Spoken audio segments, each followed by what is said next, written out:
তুমি কি জানো নারায়ণগঞ্জের মুরাপাড়া কলেজের সামনে এমন একটা পুকুর আছে যেটাকে স্থানীয়রা বলে মৃত্যুর পুকুর।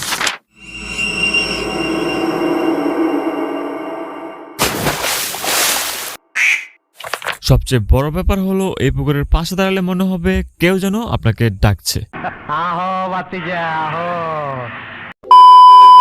বিভিন্ন গণমাধ্যমের সূত্র অনুযায়ী ৩০ বছরে এখানে প্রায় প্রাণ হারিয়েছে অন্তত ১৭ জন মানুষ।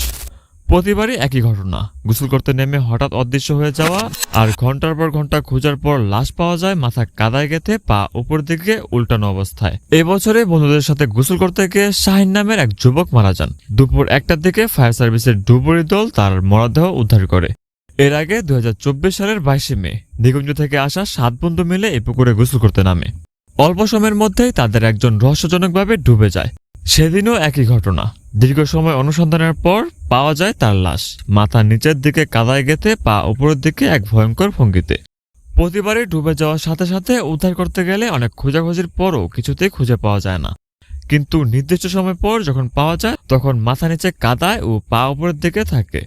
যদিও কলেজ কর্তৃপক্ষ কয়েকবার সতর্কতামূলক সাইনবোর্ড লাগিয়েছিল, কিন্তু তাতে কাজ হয়নি। এই পুকুরের রহস্য আজও অমীমাংসিত। কেউ কখনো এই পুকুর শুকাতে বা সাজিতে দেখেনি। কেউ বলে এর তলায় আছে গোপন সুড়ঙ্গ, যা পাশে বয়ে চলা শীতলক্ষা নদীর সাথে সংযোগ রয়েছে।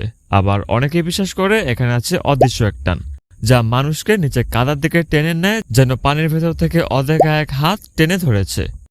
আজও এই পুকুরের পানি অদ্ভুত স্থির, যেন তার গভীরে লুকে আছে বহু বছরের অন্ধকার রহস্য।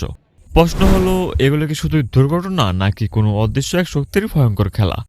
সত্যি কি এই পুকুরের তলায় গোপন সুড়ঙ্গ আছে, নাকি এটা মানুষের তৈরি ভয়ঙ্কর কাহিনী? আর গোসল করতে গেলে ডুবে যাওয়ার কারণ কি হতে পারে? আপনার মতামত কমেন্টে জানিয়ে দিন। আর এমন আরো ভিডিও পেতে ভিডিওতে লাইক দিয়ে পেজটাকে ফলো করতে ভুলবেন না।